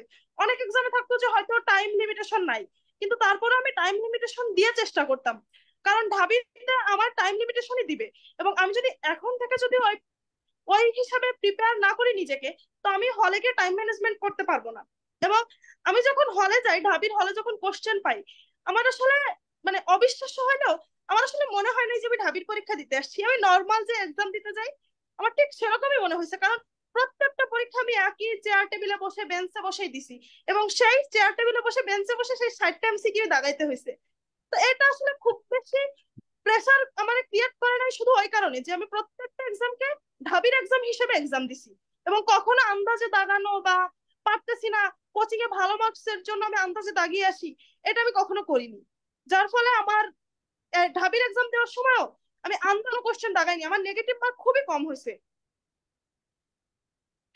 আচ্ছা, যে মোটামুটি বুঝতে পেরেছি। আচ্ছা, এখন একটা গুরুত্বপূর্ণ বিষয়, সেটা হচ্ছে তোমাদের পরীক্ষা দেওয়ার পরবর্তীতে যখন তোমাদের সাথে আমার কথা হইলো যে তোমাকে কল দিয়েছিলাম, প্রিয়ন্তীকে কল দিয়েছিলাম, কল দেওয়ার পরে হচ্ছে বলছিলাম যে তোমরা ইনশাল্লাহ টপ করবা। আহ বিশেষ করে হচ্ছে এটা ছিল তোমাদের যেদিন পরীক্ষা হয়েছে ওই দিনই তো মেবি আমি কল দিয়েছিলাম, রাইট? যদি ভুল না রাত্রে করে থাকি। 9টার দিকে মনে হয়, 9টা না 9:30টার হ্যাঁ, দিকে হ্যাঁ। দিছিলেন, খেয়াল নাই। আচ্ছা, তোমার সবাই মনে রাখছো তুমি। আচ্ছা, তো হ্যাঁ, যখন রাত্রেবেলা বলছিলাম মনে আছে, ওই ওই সময় আমি বাসায় আসছিলাম পিৎজা খেয়ে, এই জন্য মনে আছে। পিৎজা বেশি খাও নাকি তুমি? না, ওই যে রেজাল্টের খুশিতে আম্মু পাঠাইছিল, আম্মু না, ফ্রেন্ডদের না, সাথে রেজাল্টের দিন না, পাঠাইছিল। রেজাল্টের দিন না, রেজাল্টের দিন না। ওই মানে যে ইসার পরীক্ষা দিন, যেদিন পরীক্ষার হয়েছে। দিন, হ্যাঁ, পরীক্ষার হ্যাঁ, দিন হ্যাঁ, তো হ্যাঁ। আপনি সন্ধ্যার পর পর দিছিলেন, বেশি রাত্রে না। হ্যাঁ, পরীক্ষার আমি দিন এসে পরে হচ্ছে মেসেজ দিছিলাম যে ভাইয়া এই কটা এমসিকিউ হয়েছে, এখন কি কিছু আশা করা যায়। তোমাকে কল দিয়েছিলাম, প্রিয়ন্তীকে কল দিয়েছিলাম, দেন হচ্ছে তোমাদের রিটার্নটা কেমন, কিভাবে লিখছো, কোনটা কোন প্রশ্ন কিভাবে লিখছো, কোন কোন হ্যাঁ, ওয়ার্ড গুলো মোটামুটি ইউজ করছো সেগুলো ইউজ করছো, তোমাদের সাথে কথা দিছিল। তো এই দিক থেকে হচ্ছে যদি তুমি একটু বলতে যে এই বিষয়টা, মানে যখন বলছিলাম ইনশাল্লাহ তুমি টপ করবা, যখন রেজাল্টের আগে যখন বলছিলাম টপ করবা, তখন এটা কেমন ফিল হয়েছিল বা কেমন মনে হয়েছিল যে ইনশাল্লাহ হতে পারে? ভাইয়া ও আপনি যখন বলছিলেন তো আমি ভাবছি যে আপনি তো অনেকদিন ধরে পড়াশোনা করেন, তাহলে আপনার নিশ্চয়ই একটা আইডিয়া আছে কোশ্চেন কেমন হলে কেমন মার্কসে টপ করতে পারে। এখন মনের মধ্যে সত্যি বলতে অনেক ভালো লাগতেছিল যে না, যেখানে চান্স পাবো কিনা শিওর ছিলাম না, সেখানে টপ করছি, অবশ্যই ভালো লাগতেছিল। কিন্তু আবার ভয়ও হচ্ছিল যে ভাইকে আমাকে সান্ত্বনা দিল যে না তুমি টপ করবা, মানে এই দ্বিধাদ্বন্দ্ব ছিলাম ওই দিন যে একবার মনে হচ্ছে যে না ভাইয়াকে বিশ্বাস করি, আমি হয়তো সত্যিই টপ করব। আবার আরেকবার মনে হচ্ছিল কি যে ভাইয়া মনে হয় আমাকে সান্ত্বনা দিচ্ছে যাতে আমি বেশি ডিপ্রেস না হয়ে যাই, সামনের পরীক্ষাগুলো ভালোভাবে দিতে পারি। এটাই মনে আর হচ্ছিল ওই সময়। আরেকটা বিষয় হচ্ছে তোমার আর প্রিয়ন্তীর আমি হচ্ছে একটা পোস্টার রেডি করে রাখছিলাম। আহ, হ্যাঁ, জানো কিনা তোমরা? আমি আপনি হচ্ছে আমি বলছিলেন এবং- পরে। হ্যাঁ, তোমাদের দুজনের পোস্টার রেডি করে রাখছিলাম, ইনশাল্লাহ তোমরা তোমরা দুজন যে কোনো একজন ঢাকা বিশ্ববিদ্যালয়ে ফার্স্ট হবা। এবং এই ইয়াতে করছিলাম যে ইনশাল্লাহ তোমরা দুজনের মধ্যে যে কোনো একজন ফার্স্ট হবা। এটা হয়তো কোচিং সেন্টার ফোকাস পরীক্ষার্থী হচ্ছে ওনারা বুঝতে পারে, আর যেহেতু যারা কাজ করে তারা হচ্ছে স্বাভাবিকভাবে তাদের একটা আইডিয়া থাকে যে এবছর কারা সর্বোচ্চ কেমন মার্কস পেয়ে থাকে। তো যাই আমাদের আমাদের দৃষ্টিভঙ্গি থেকে হচ্ছে আমরা আলহামদুলিল্লাহ চেষ্টা করছি তোমাদের জন্য কিছুটা হলেও। আচ্ছা, এখন আমরা যদি বর্তমান প্রেক্ষাপটে আসি, সেটা হচ্ছে 2024 এবং সামনে যারা পরীক্ষা দিবে।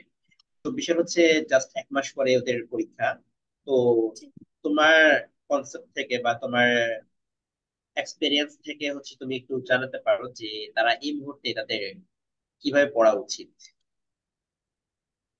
এই মুহূর্তে ভাই আমার মনে হয় কি নতুন কিছু অবশ্যই অ্যাভয়েড করা উচিত। কারণ এখন যখন নতুন কিছু পড়তে যাবে তখন ওইটা পড়তে খুবই কষ্ট হবে। নর্মাল সময় যেটা 1 ঘন্টায় হয়ে যেত, এখন হয়তো 3-4 ঘন্টা লাগবে। কারণ এখন আসলে ব্রেনটা রিভিশন টাইপে চলে গেছে। এবং আমার মনে হয় কি যদি হালকা কিছু বাদও থেকে যায়, তো ওইটা বাদ দিয়ে মানে ওই 2 মার্কের জন্য 10 মার্ক ছাড়া যাবে না। আমি সবসময় এটা মনে করতাম যে 2টা এমসিকিউ এর জন্য হয়তো একটা চ্যাপ্টার পড়বো, তার থেকে বাকি চ্যাপ্টার থেকে তো আমার 28টা এমসিকিউ আসবে, তাহলে আমি ওইটা পড়ি। আমি সবসময় এটা লাস্টের দিকে, বিশেষত লাস্টের 1 মাস আমি এটা চেষ্টা করছি যে যাতে যেগুলো পড়ছি আগে সেগুলো রিভিশন দিই, যাতে হলে আমার কনফিউশন ক্রিয়েট না হয়। যেটা জানি সেটা আমি ক্রিস্টাল ক্লিয়ার জানবো, এবং যেটা জানি না সেটা আমি সেই কোশ্চেনটা আন্দাজে দাগাইলে দাগাবো, না হলে বাদ। এরকম চিন্তা করে পড়ছি লাস্টে। এবং লাস্টের দিকে আমি অনেকেই হচ্ছে মডেল টেস্ট সাপ্লিমেন্ট এগুলো সলভ করছে লাস্টের দিকে। আমি হচ্ছে প্রায় 20-30 দিন আগে থেকে এটা বাদ দিয়ে দিচ্ছি যে মডেল টেস্ট সাপ্লিমেন্ট কিছু সলভ করিনি। এখন এটা যার যার আর কি ব্যক্তিগত। আমি ওই লাস্ট কিছুদিন শুধু টেক্সট বুক, মানে প্রত্যেকটা সাবজেক্টের শুধু টেক্সট বুক, এবং বাংলা যেমন প্রত্যেকটা লাইনের ভিতর খুঁটে খুঁটে, যে যেমন আমাদের ছিল যে লাল সাল উপন্যাস, উপন্যাসের প্রত্যেকটা লাইন কার কি, কোন বেলায়, সকাল বেলায় কোনটা, দুপুর বেলায় কোনটা, এইগুলো পড়ছি। নাটকের কার উক্তি কোনটা, অধিকাংশ মুখস্থ করে ফেলছি। যে আমার কথা কি যে টেক্সট বুকের বাইরে থেকে কোনো কোশ্চেন হবে না, কারণ আমি বিগত সালের কোশ্চেন দেখছি টেক্সট বুকের ভিতর থেকেই হয়। কিন্তু আমাদের আসলে অত ডিপলি পড়া থাকে না, এই জন্য আমরা পারি না। এবং আমরা ভাবি কি গাইড থেকে মনে হয় কমন আসে, কিন্তু কমন আসে বই থেকে। বইয়েরটা গাইড এমসিকিউ আকারে দেয়, এই জন্য মনে হয় গাইড আছে, কিন্তু মূলত কমন আসে বই থেকে। আমি লাস্ট 1টা মাস পুরো বই পড়ছি, পুরো টেক্সট বুক। এবং বারবার প্রতিদিন আমি কিছু না কিছু লিখছি, যে যাতে আমার লেখার ফ্লোটা ঠিক থাকে, যেন টাইম ম্যানেজমেন্ট আমার ঠিক থাকে, যেন লাস্ট 1 মাস।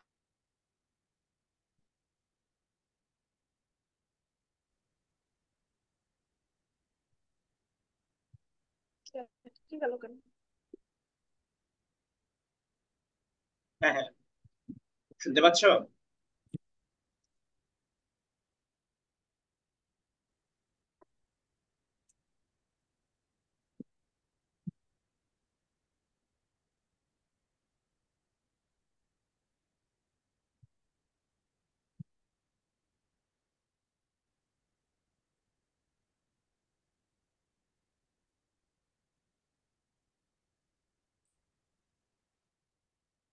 আমাকে শোনা যায়? জি ভাই, শোনা যাচ্ছে। আচ্ছা, ঠিক আছে। তো লাস্ট 1 মাসে কি বললাম? ভাইয়া লাস্ট 1 মাস হচ্ছে আমি শুধু টেক্সট বুক করছি, এবং টেক্সট বুকের যে বিভিন্ন বিষয় ওগুলো খুঁটে খুঁটে প্র্যাকটিস করছি, এবং একই সাথে প্রতিদিন কিছু না কিছু লেখার চেষ্টা করছি, যাতে আমার টাইম ম্যানেজমেন্টে কোনো প্রবলেম না হয়। এবং আমার এইচএসসি তে টাইম ম্যানেজমেন্টে মানে পরীক্ষার হলে কখনো প্রবলেম হয়নি, 7টা সৃজনশীল লিখেও আমার টাইম ছিল, এরকম হয়েছে। এসএসসি তে? ও, তাহলে তুমি এসএসসি থেকে মোটামুটি লেখার একটা অভ্যস্ততা তৈরি ছিল, রাইট?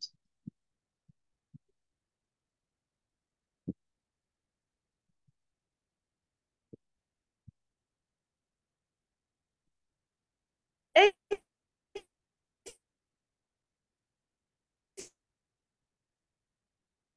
নেট একটু সমস্যা করতেছে।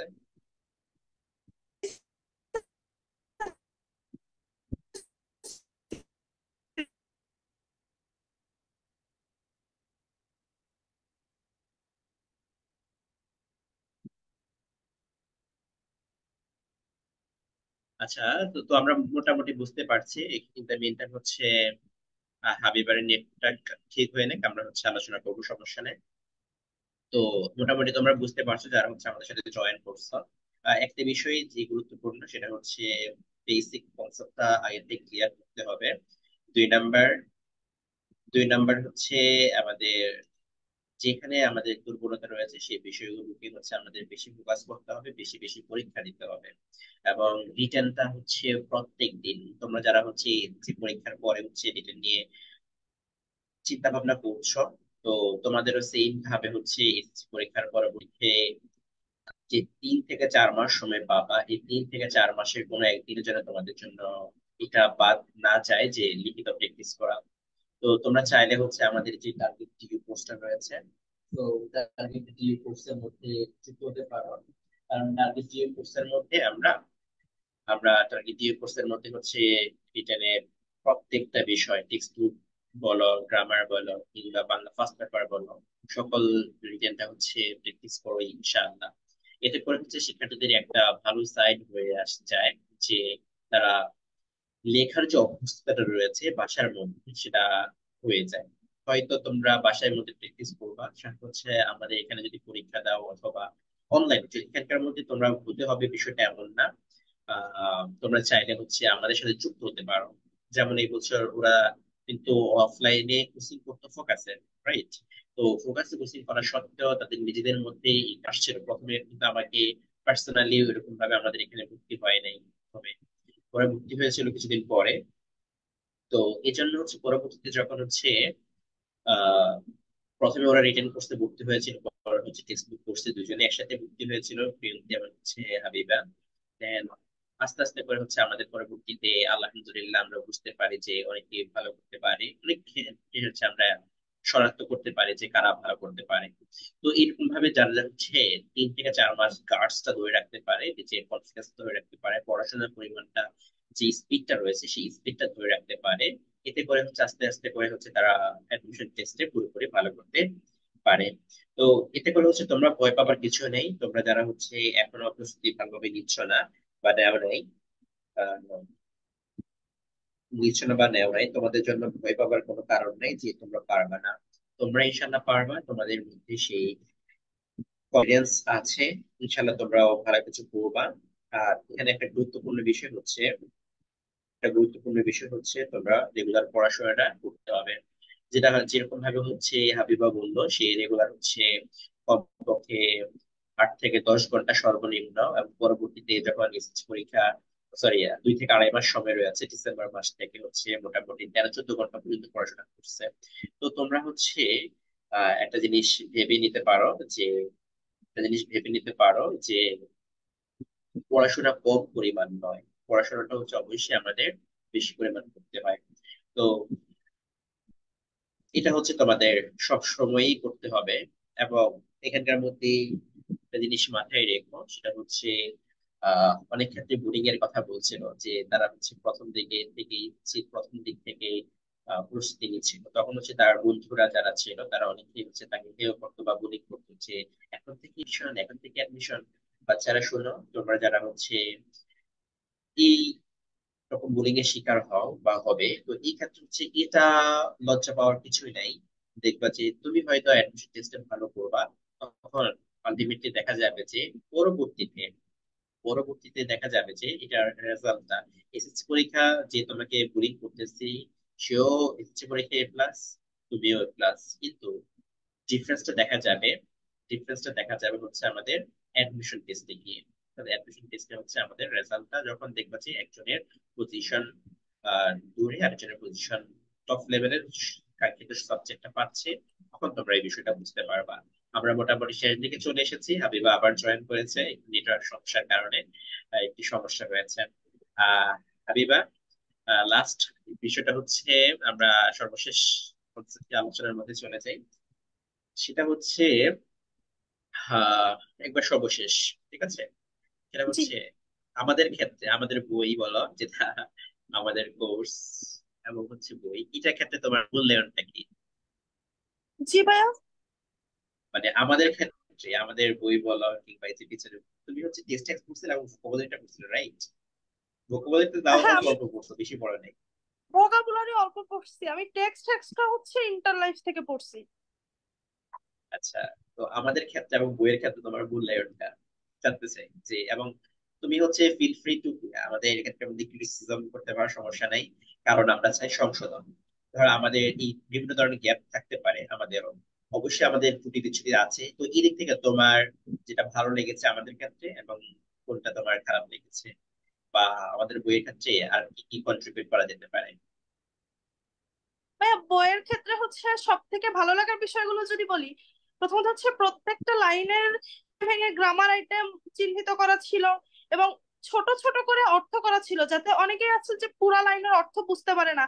তো সেই ক্ষেত্রে অনেক, ওইটা অনেক হেল্পফুল ছিল। এবং বিশেষত এমসিকিউ গুলো আমি হচ্ছে প্রথমে রিডিং পড়ার আগে এমসিকিউ গুলো পড়ে নিতাম, যে বোঝার জন্য যে আমাদের কেমন ধরনের কোশ্চেন হতে পারে, এবং তারপর সেভাবে পড়তাম। তো এদিক দিয়ে সব থেকে বেশি হেল্পফুল ছিল আমার জন্য হচ্ছে এমসিকিউ গুলো। আর কবিতার কিছু বিষয় ছিল, যেমন আমাদের কবিতার লাইনগুলো এক্সপ্লেইন করা ছিল আলাদা আলাদা ভাবে, এবং যখন একটা স্ট্যান্জা থাকবে তখন কিভাবে এক্সপ্লেইন করতে হবে, যখন পুরো কবিতা থাকবে তখন কিভাবে এক্সপ্লেইন করতে হবে, এগুলো আলাদা আলাদা ভাবে বইতে লেখা ছিল। এগুলো আমাদের রিটেনের ক্ষেত্রে বেশ হেল্প করছে, এবং একই সাথে ওই লাইনগুলোর প্লাস ওই স্ট্যান্জার যে কনসেপ্ট, এটা বুঝতে অনেক হেল্প করছে। এদিক থেকে বইটা অনেক হেল্পফুল ছিল। আর আরেকটা বিষয় বলবো, যেটা সংশোধনের বিষয়টা আপনি বললেন, আমি মনে হয় ক্লাসের মধ্যে খালি প্রশ্ন করতাম, ভাইয়া এটা এখানে অ্যান্সার দাও, এটা হতে পারে না, এটা এটা হবে না কেন। তো দুইটা একটা কোশ্চেন হয়তো টাইপিং মিস্টেক হয়তো, তো আপনি তখন আমাদের ঠিক করে দিতেন যে না এটা ঠিক আছে। কখনো মানে বলেন নাই যে না এটা বলছো কেন, এটা ক্লাসে বলছো কেন, আলাদা বলো, এরকম কখনো ছিল না। সবার মধ্যে আপনি এটা আমাদের ঠিক করে দিতেন যে বইয়ে এটা ভুল আছে, এটা তোমরা সংশোধন করে নাও। তো সংশোধনের হেল্পটা সবসময় আমরা পাইছি। আর আপনি সবসময় বলতেন যে তোমাদের যদি বইয়ের কোথাও কোনো সমস্যা মনে হয় তোমরা আমাকে নির্দ্বিধায় বলতে পারো, আমি সেটা ঠিক করে দিব। এরকম বেশ কিছু কোশ্চেন আপনি আমাদের লিখে লিখেও দিচ্ছেন যে এটা এটা অ্যান্সার হবে, এটা অ্যান্সার হবে। তো এই দিক থেকে বইয়ে খুব বেশি কিছু ছিল না, দু একটা টাইপিং মিস্টেক, সেগুলো আপনি তো ক্লাসে আমাদের বলেই দিছিলেন। আচ্ছা, বুঝতে পারছি মোটামুটি। না, তারপরে একটা ক্রিটিসিজম আছে না, যে ধরো অনেক ক্ষেত্রে দেখা যাবে যে এই বিষয়টা তোমার মন মতো হয়নি। কি বলবো ভাইয়া, তাহলে এখন তো বলতে হবে যে বইয়ের লাইনগুলো বড় বড় এক্সপ্লেন করে দেন, এছাড়া তো আর তেমন কিছু বলার নাই। আচ্ছা, আচ্ছা, ঠিক আছে। আচ্ছা, একটা লাস্ট একটা অল্প একটু তোমার সাথে যুক্ত ইয়ে করছি, সেটা হচ্ছে যারা এসএসসি পরবর্তী যে 3 মাস, বা এখন যেহেতু পরীক্ষা, বা 4 মাস সময় পাবে, এই 3-4 মাসে হচ্ছে তাদের টপ করতে চাইলে কোন কোন বিষয়গুলোকে বেশি ফোকাস করা উচিত তোমার কাছে মনে হয়? ধরো এখন মনে করো তাদের এসএসসি বিষয়গুলো পড়াশোনা করছে, হ্যাঁ, তো পরবর্তীতে চাচ্ছে সে ল ডিপার্টমেন্টে পড়াশোনা করবে, কিন্তু এই ক্ষেত্রে তার কোন কোন বিষয়গুলো ফোকাস করলে সেও টপ করতে পারে? ভাই আমার মনে হয় বিশেষত টেক্সট বুক, প্রথমত হচ্ছে টেক্সট বুক, কারণ আমাদের রিটেন যে 40 মার্ক, 40 মার্কের বেশিরভাগই আমাদের টেক্সট বুক থেকে আসে। ইংরেজি তো সম্পূর্ণ টেক্সট বুক। তো হ্যাঁ, টেক্সট বুক যদি কেউ ভালোভাবে পড়ে, তো তার ক্ষেত্রে রিটেনের 40 মার্কে অনেক হেল্প হবে। এবং একই সাথে আমাদের যে এমসিকিউ, এমসিকিউ 15টা এমসিকিউ এর 6-7টা এমসিকিউ প্রায় টেক্সট থাকে। এবং যে গ্রামার গুলো আসে, গ্রামার যেমন আমাদের এবার একটা গ্রামার আসছিল, মানে একটা প্রিপোজিশন আসছিল। জিপারের ব্যবহার, আহ, জিপারের ব্যবহার এবং হ্যাঁ হচ্ছে ইয়ার ব্যবহার, অ্যামাঙ্গের ফর্ম, এবং দুইটা একসাথে দিয়ে অ্যামাঙ্গের ব্যবহার হ্যাঁ যেটা হ্যাঁ, ছিল। ফ্রম এমন ওই যে ভ্যালেন্টিনা তেরেস্কোভা থেকে একটা লাইন একদম পুরো তুলে দিচ্ছিল। তো আমার মনে হয় যে এইগুলোর জন্য টেক্সট বুকটা বেশি ভালো করে পড়া উচিত। এবং আমরা যে গ্রামারটা শিখি দৈনন্দিন জীবনে, এইচএসসি তে বা এসএসসি তে, এর আগে যত গ্রামার শিখছি, আমাদের রিডিং পড়ার সময় ওই গ্রামারটা অবশ্যই অ্যাপ্লাই করা উচিত। প্রত্যেকটা লাইনের গ্রামার গুলো যদি আমরা অ্যাপ্লাই করে পড়ি, সেক্ষেত্রে মানে আমাদের হচ্ছে গ্রামার এই স্কিলটা বিষয়টা ভালো হবে। এটা এরকম ভাবে তুমি বুঝাচ্ছ, ধর আমি নাউন শিখলাম, নাউনটাকে জি হচ্ছে টেক্সট বুকে Nelson Mandela guide South Africa from the shackles, এখান থেকে কোনটা কোন নাউন, এটা কেন নাউন হয়েছে, হ্যাঁ, এখানে নাউন হলে কনভার্ট করে আমরা যদি অ্যাডজেক্টিভ রূপান্তর করি, এরকম, রাইট? জি জি, আচ্ছা, এইরকম। দেন তারপর আছে না যে আমাদের টেক্সট বুকটা ইনফিনিটিভ পড়া উচিত। জিরান্ডের ব্যবহার, ওইগুলো সেম, যে এইখানে কেন জিরান্ড না হয়ে ইনফিনিটিভ হলো। তো আমরা বইয়ের লাইনগুলো যদি এইভাবে আচ্ছা, এইটা মানে এখানকার মধ্যে বিশ্লেষণ একটা করে কথা পড়ি। বলি, এখানে একটা কথা বলি, সেটা হচ্ছে ধরো তুমি যখন টেক্সট বুকের এই বিষয়টা, অনেকে মনে করে থাকে এটা টাইম কনজিউমিং, অর্থাৎ তার মনে করে যে তার সময় বেশি নষ্ট হচ্ছে। ধরো ধরো গ্রামার যদি পড়ি, এখান থেকে গ্রামার নিয়মটা পড়লাম, এখন নিয়ম পড়ার পরে একটা বই থেকে ধরো তুমি গ্রামারের জন্য মাস্টার করছিলে।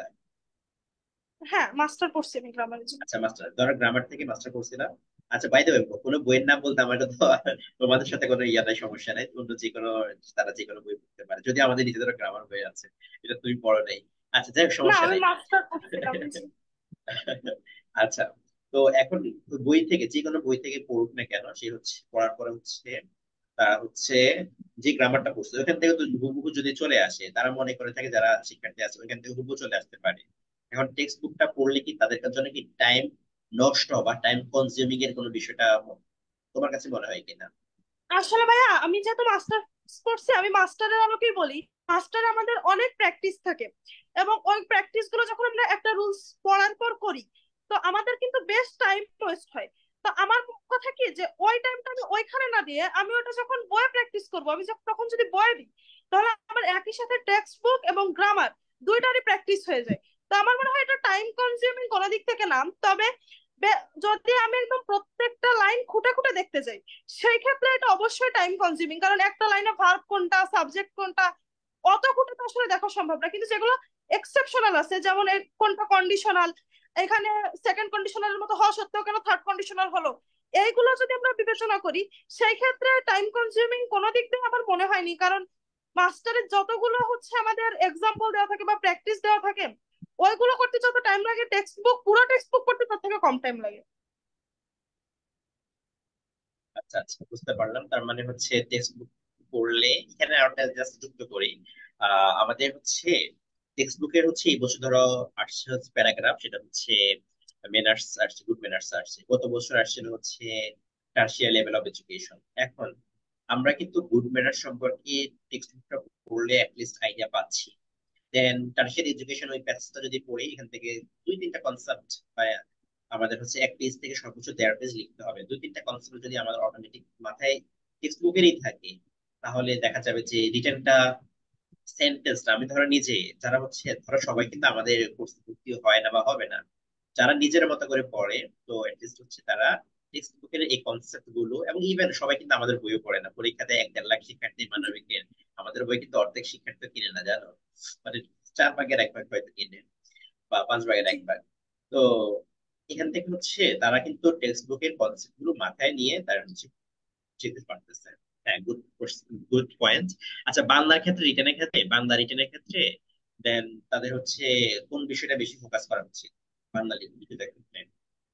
বাংলা রিটেনের ক্ষেত্রে হচ্ছে আমরা যখন মানে ফার্স্ট পেপার বইগুলো পড়ি, তখন প্রত্যেকটা লাইন যখন আমরা পড়ি, যেমন বিলাসী গল্পের লাস্টের দিকে কিছু লাইন আছে যেগুলো খুবই দুর্বোধ্য বলা যায়। তো ওই লাইনগুলো আমরা যখন পড়ি, আমরা শুধু পড়ার মতো পড়ে নাকি, আমরা যদি কনসেপ্টটা বুঝি যে লেখক এই মানে ব্যঙ্গাত্মক লাইনটি দ্বারা কি বুঝিয়েছেন, এইটা যদি আমরা পড়ার সময় একটু খেয়াল করে পড়ি, তাহলে বাংলা রিটেনে ভালো করা ইংরেজির তুলনায় সহজ। কারণ বাংলা যাই আসে বেশিরভাগ টেক্সট বুক থেকে আসে, এবং টেক্সট বুকের বাইরে হয়তো ভাব সম্প্রসারণ বা ওইগুলো তো আসলে ফ্রি হ্যান্ডে লিখতে হয়, ওইগুলো বারবার লিখতে লিখতে অভ্যাস করতে হয়। কিন্তু টেক্সট বুক থেকে যেগুলো আছে বাংলা একদম বইয়ের লাইন তুলে দেয়। এতে করে বাংলার ওই ব্যাখ্যামূলক যে কোশ্চেন গুলো, ওই কোশ্চেন গুলোর অ্যান্সার করা খুবই সহজ। আর কবিতার ক্ষেত্রে একটু যদি আমরা যখন পড়ি, তখন যদি কবিতাটা একটু মুখস্থ টাইপ করতে হয়, এবং যদি ছন্দগুলো জানি যে কোনটা মাত্রাবৃত্ত ছন্দ, কোনটা অক্ষরবৃত্ত ছন্দ, তো এইগুলোর ক্ষেত্রে এটা তো আমাদের খুবই মার্কটা। সহজ, আমার তো এখনো মনে মনে আছে। হ্যাঁ, সাম্যের হ্যাঁ, রক্ত 18 মাত্রা, তারপরে হচ্ছে গদ্য ছন্দে কবিতা পড়ে, এরকম এগুলো তো আমার এখনো মনে আছে। এটা তো, এটা কঠিন নাকি? ওইগুলো মানে আমাদের অনেক হেল্প করে। ওইগুলো যদি কোশ্চেনের ভিতরে কোথাও লেখা হয়, যেমন এরকম না যে হয়তো 18 বছর বয়স কবিতাটি মাত্রাবৃত্ত ছন্দে লেখা, এরকম লেখা যাবে না। লিখতে হলে হবে যে মাত্রাবৃত্ত ছন্দে লেখা 18 বছর বয়স কবিতাটিতে এটি বুঝিয়েছে। মানে এইভাবে যদি একটু ঘুরিয়ে লেখা যায়, তাহলে একই লাইনও কম হয়, এবং শিক্ষক মানে ওইটা দেখে একটু আকৃষ্ট হন যে না, এই খাতাটা তো ব্যতিক্রম কিছু। আমি এই কিছু কিছু অ্যাডজেক্টিভটা ছোট অ্যাড ছোট করে। ট্রিক্স অ্যাপ্লাই করছি। জি, জি। আচ্ছা আচ্ছা আচ্ছা আচ্ছা, বুঝতে পারছি, যে কারণে হচ্ছে আরেকটা বিষয় মোটামুটি একটা বলবো, ভালো সেটা মার্কস হচ্ছে আসছে। যখন আমরা কোনো কবি বা লেখকের নাম লিখি, তখন একটু ব্রাকেটে জন্ম আর মৃত্যু সালটা দেওয়ার চেষ্টা করব। শুধু ব্রাকেটে ওইটুকু দিলে, জীবনকালটা দিলে স্যাররা একটু আকৃষ্ট হয় যে না, এটা একটু আলাদা কিছু। আমি এটা সবসময় দেখছি, আমি একাডেমিকও দেখছি, যে আমি যখন লিখি যে রবীন্দ্রনাথ ঠাকুর রচিত অপরিচিতা গল্পে, তো তখন হচ্ছে রবীন্দ্রনাথ ঠাকুরের পরে যখন ধীরে তার জীবনকালটা দিয়ে দিই, তখন মার্কটা একটু বেশি আসছে। তো এরকম ছোট ছোট কিছু ট্রিক্স অ্যাপ্লাই করলে মার্ক তোলা অনেক সহজ হয়। আচ্ছা আচ্ছা, বুঝতে পারছি। তার মানে মোটামুটি যা বুঝতে পারছি সেটা হচ্ছে তোমাদের একটু লিখতে হবে তুলনামূলক ভাবে, এবং হচ্ছে একটা জিনিস সেখানে মনে হয় গুরুত্ব, আমি যদি অ্যাড করি, ধর প্রথমবার লিখলাম, পরবর্তীতে লেখার ক্ষেত্রে এখানে কি ত্রুটি আছে সেটা যদি কারেকশন করে নেই, তাহলে হচ্ছে দেখা যাবে যে সেন্টেন্সটা পরবর্তীতে আবার যদি ওইখান থেকে কমন আসে পরবর্তীতে, বা ওইখান থেকেও যদি আসে বা ওই সেম টাইপের আসে, তাহলে হচ্ছে আমরা এটা অনেক ক্ষেত্রে মডিফাই করে লিখতে পারবো, রাইট? জি ভাইয়া, আমি যখন মানে আপনার ফার্স্ট যখন হোমওয়ার্ক জমা দিতাম, আমি আগে একবার লিখতাম, লেখার পরে হ্যাঁ, নিজে হ্যাঁ, নিজের ভুলগুলো খুঁজতাম, খোঁজার পরে আবার হ্যাঁ, অপর পেজে আর লিখতাম, লিখে তারপর সেটা ছবি তুলে জমা দিতাম। কারণ প্রথমবার লিখলে আমি যখন লিখার পরে জমা দিতাম তখন আমি নিজেই দেখতাম যে এক গাদা ভুল, মানে আমি নিজেই কিছু কিছু ভুল আইডেন্টিফাই করতে পারতাম। এজন্য আমি হ্যাঁ, আগে হ্যাঁ। একবার লিখতাম, লিখে খসড়া করতাম, খসড়া করার পর দ্বিতীয়বার যখন লিখতাম তখন আমার ওইখানে কিন্তু আরো সুন্দর সুন্দর ওয়ার্ড মনে আসতো, এবং গ্রামার গুলো খুব সহজে আমি তখন ধরতে পারতাম। জন্য আমি আগে একবার লিখতাম, লিখে নিজের ভুল নিজে আইডেন্টিফাই করে আবার লিখে তারপর ছবি তুলে হোমওয়ার্ক জমা দিতাম। মানে তোমার খাতা মেনলি আমরা দ্বিতীয়বার দেখতাম। হ্যাঁ। আচ্ছা, গুড। আমরা গুরুত্বপূর্ণ একটা পয়েন্ট পেয়েছি যে খুব বেশি লিখতে হবে এবং মডিফাই করতে হবে। এই মডিফাই এর মাধ্যমে জি দেন হচ্ছে তোমার লেখাটা আরেকটু বেশি সুন্দর হবে। আচ্ছা, অনেক বেশি ধন্যবাদ, তুমি অনেক আজকে অনেকক্ষণ সময় দিয়েছো। সিলেট থাকা সত্ত্বেও অনেকক্ষণ সময় দিয়েছো। সিলেটে ঘুরতেছো এখন, না? জি ভাইয়া। আচ্ছা, অনেকগুলো জেলায় দেখলাম তুমি ঘুরতেছো। তোমার আন্টির সাথে যে ঘুরতেছো এখন নাকি? সুযোগ পাচ্ছি তো। এটা আমার ছোট খালামণির বাসা, তো ওই ভাইবা থেকে ডিরেক্ট এখানে চলে আসছি। ও, ওই যে যার সাথে হচ্ছে যে দেখা হয়েছিল নাকি আমার সাথে? হ্যাঁ হ্যাঁ। হ্যাঁ, খালামণি গেছে। হ্যাঁ, হ্যাঁ, হ্যাঁ। তাহলে হচ্ছে ভালো লাগলে ওনাকে আমার সালাম দিও। আর খুলনায় ইয়াতে ঘুরতে থাকো, আর ঢাকা আসলে ইনশাল্লাহ আবার দেখা হবে।